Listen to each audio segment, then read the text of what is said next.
ચાલો વિદ્યાર્થી મિત્રો, જમાના પ્રમાણે પાઠ આપણે છીએ પાઠ ત્રીજો આજે લઈ લઈએ. મતલબ વિભાગ ત્રીજો, સાહિત્ય પ્રકાર છે નવલિકા અથવા ટૂંકી વાર્તા અને લેખિકા છે વસુબેન ભટ્ટ. પેજ નંબર 111માં આપણે છેલ્લે જે છે અહીંયા પોતાની દીકરી આજથી, બરાબર, અહીંયા પહોંચ્યા હતા. અહીંયાથી ધ્યાન રાખો. પોતાની દીકરી આજકાલની છોકરીઓ કરતાં બધી જ રીતે ચડિયાતી છે એ વિચારે બિહારીની છાતી ગજગજ ફૂલતી હતી. જો પોતાની દીકરી જે આજકાલની જે છોકરી રહે ને એની કરતાં છે ચડિયાતી છે, વિશેષ છે. એટલે એવું વિચારે ને એટલે બિહારી પોતે છે એ છાતી ગજગજ ફૂલતી, એટલે ખુશી વ્યક્ત થતો, મનોમન ખુશ થતો હતો કે ના, મારી દીકરી કેવી સમજદાર છે, બીજી છોકરીઓ રખડું નામ ને તેમ એની કરતાં ક્યાંય સારી છે. આમ છતાં એની વધતી જતી ઉંમર જોઈ એક પ્રકારની સતત મૂંઝવણ એને સતાવ્યા કરતી હતી. અને આમ છતાંય જેની વધતી જતી એટલે એની દીકરીની ઉંમર વધતી જતી હતી એટલે સતત એને મૂંઝવણ અનુભવતી હતી, સતાવ્યા કરતું હતું, હેરાન કરતું હતું. નીલાને લાયક છોકરાઓની તે ચકાસણી કરવા લાગ્યો. આમ નીલાને લાયક કોઈ છોકરો જડી જાય તો એને લાયક છે એ પોતે ચકાસણી કરવા લાગે છે. નીલાની સરખામણીમાં દરેક છોકરીઓની ગુણવત્તા અને કક્ષા ઉતરતી જ લાગતી હતી. નીલાની સરખામણી છે દરેક જે છોકરાની છે ને ગુણવત્તા, એનામાં કેવા ગુણ છે, એની કક્ષા કઈ છે, એ નીચી જ લાગતી હતી, ઉતરતી લાગતી એટલે નીચી જ લાગતી હતી. પોતાનામાં અને પારકામાં એટલો ભેદ હોય જ એમ વિચારી એણે નીલા માટે પ્રયાસો શરૂ કર્યા. કારણ કે જે પોતાના હોય કે પછી કોઈ પારકા હોય તેમાં આટલી તો ભેદ તફાવત તો રહેવાનો જ છે, એવો વિચાર આવે ને વળી પાછું એના માટે છોકરો ગોતવાનું ચાલુ કરે, પ્રયાસ શરૂ કરે. નીલાની સંમતિ પછી જ આ અંગે આગળ પગલું ભરવું સારું એમ સમજી એ એના વિચારો જાણવા કોશિશ કરતો હતો. અને નીલાની પણ પરવાનગી તો લેવી જોઈએ ને, એને શું ગમે છે, કોણ ગમે છે, તો એવી રજા અંગે જ પછી એ પોતે આગળ છે એ વધશે, પગલું ભરશે અને એવું સમજે અને એના વિચારો જાણવાની પોતે કોશિશ કરો નીલાના વિચાર શું છે એમ. પણ નીલા તો આ અંગે કંઈ વિચાર કરવા જ ના પાડતી હતી અને કહે છે કે ના, એવું કે પરણવાની વાત આવે એટલે ના જ પાડી દે અને કે મારે તો મીરાબાઈ થવું છે અને મારે તો વૈરાગ્ય થવું છે. મીરાબાઈ સંન્યાસ લીધો એવી રીતે મારે પણ સંન્યાસ લેવો છે. પોતાના તરફની લાગણીને લીધે પુત્રી ના કહે છે એમ સમજી બિહારીએ હેતથી સમજાવ્યું કે એના સુખ સગવડ અને સલામતીમાં પોતાની શાંતિ અને આબાદી સમાય છે. અને પોતાના તરફ લાગણીને લીધે પુત્રી ના પાડે છે. ભાઈ હા, પિતા એકલા પડી જશે તો હું સાસરે હોઈ જઈશ તો પિતાનું શું થશે, એવી લાગણીથી એમ સમજી બિહારી હેતથી એટલે સ્નેહથી સમજાવ્યું કે એના સુખ સગવડ અને સલામતીમાં, એને જે સુખ સગવડ છે અને સલામતીમાં જે પોતાની શાંતિ અને આબાદી એટલે આઝાદી એમાં સમાય રહેલી છે, એટલે સમાવેશ થઈ જાય છે એમ. આમ સમજાવ્યા છતાંય ત્યારે નીલાએ પોતાની હઠ ચાલુ રાખી, છતાંય નીલા માનતી નથી. ત્યારે બિહારીને થયું આટલી શાણી દીકરીને પણ હજી સંસારની ગંભીરતાનો ખ્યાલ નથી. અને આટલી શાણી એટલે કે ડાઈ દીકરી છે તો એ દીકરીને હજી આ સંસારની જે ચિંતા હોવી જોઈએ, ગંભીરતા હોવી જોઈએ, એને જરા પણ છે ખબર પડતી નથી, એટલે ખ્યાલ નથી, જાણ નથી. કદાચ શરમની મારી પણ નાના કહેતી હશે હોય, કદાચ એને શરમ થતી એટલે નાના પાડતી.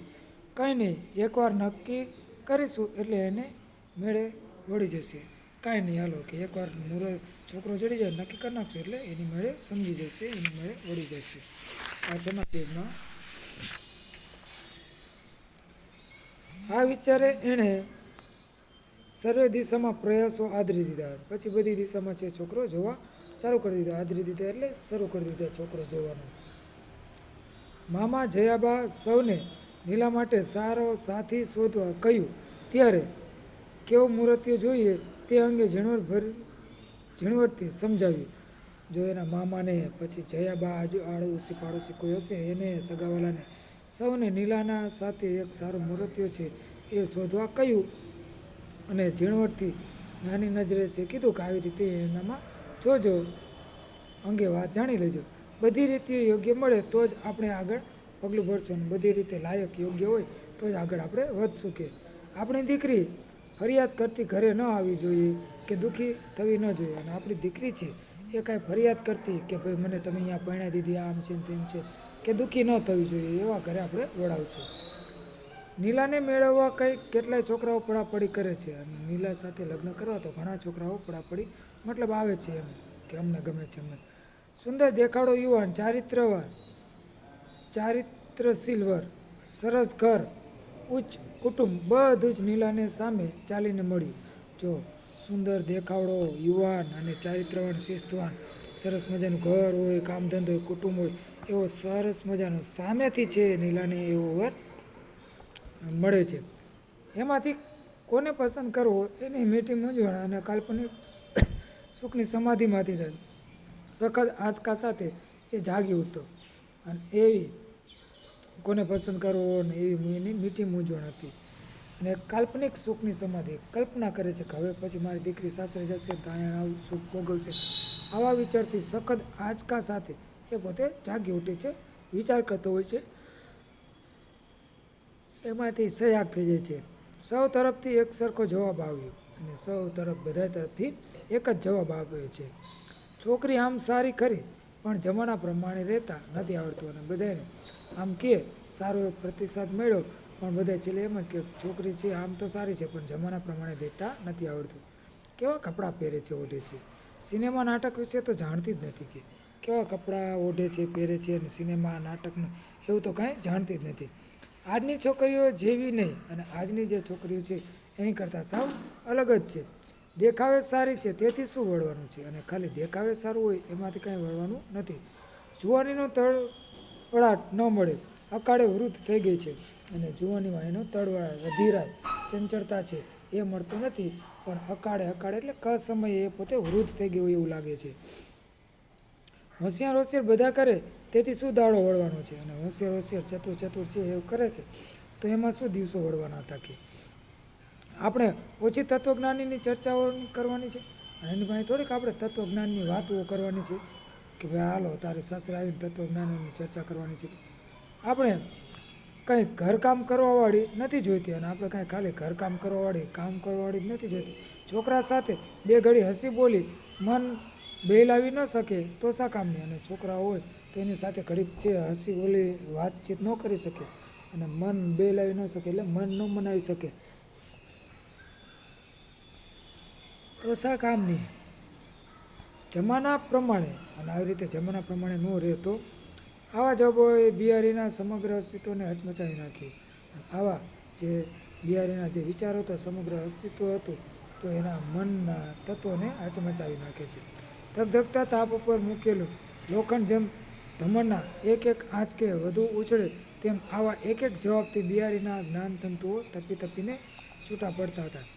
જેમ જો ધગધગતો તાપ હોય અને એની ઉપર કોઈ લોખંડને ગરમ કરવા મૂક્યું હોય, તેમ ધમણ એટલે જે હવા મારવાનું છે. પહેલાંની વખતમાં જે અગ્નિ થતી હોય ને તો એમાં હાથે ઉપર નીચે કરવાનું થતું હોય ને, એનાથી એર આવે ને એરથી અગ્નિ સળગે, તો એ ધગધગતા ધમણની જેમ એકાએક આંચકે વધુ ઉછળે, તેમ આવા જે જવાબોથી જે આપણે બિહારી હતો એના જ્ઞાનતંતુઓ તપીને છૂટા પડવા લાગ્યા, મગજને અસર થવા લાગે છે. એમ પવનનો તીક્ષ્ણ સુસવાટા કાનને વીંધી આરપાર નીકળી જાય અને ધાક પડતો જાય છે.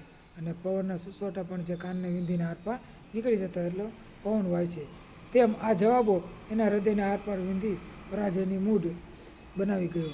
અને તેમ આ જે જવાબો મળતા હતા જમાના પ્રમાણે નથી રહેતી, એ જવાબથી એના પરાજયને મૂઢ એટલે સ્તબ્ધ, નિશ્ચેષ્ટ બની ગયા હતા. હોંશથી ઊભી કરેલી નવી ઇમારત પહેલાં ચોમાસે બેસી જાય તેવું એનું મન ભાંગી ગયું.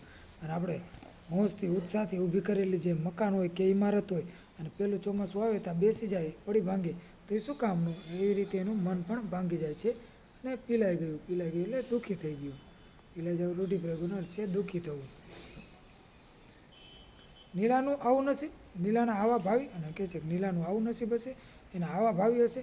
નીલાને આ જવાબની ખબર પડે તો, નીલાને કદાચ આ જવાબની ખબર પડશે તો મનને વાળી અને નીલાને હસતા કહ્યું, અને મનને વાળીને હસતા બોલે, નીલા તું મીનાની જેમ બે શેર વાળ ને.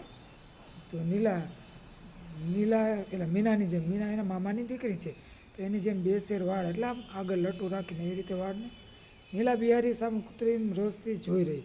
આમ ખોટી રીતે ગુસ્સો આવે એવી રીતે નીલા એના પિતાજી સામું જોઈ રહી છે. અને થોડી વારે હસીને લાડથી કહ્યું અને થોડી વારે હસીને લાડથી કહે છે, છી છી, બોચીમાં વાળ લટક્યા કરે તે મને ફાવે જ નહીં. અને કહે છે, ના ના, એવું છે, આગળ બોચી એટલે ગરદનમાં વાળ લટક્યા કરે એ મને નહીં ગમે. કે નખરાળી છોકરીઓ બે શેર વાળે અને નખરાળી હોય લટકાડી હોય તો એ બે શેર આગળ વાળે. મને તો અંબોળો જ ગમે છે અને મને તો અંબોળો જ ગમે છે. ચાલો હવે આટલું રાખું છું, બરાબર, આટલો વિડીયો બનાવી નાખું છું, જોઈ લેજો. અસ્તુ.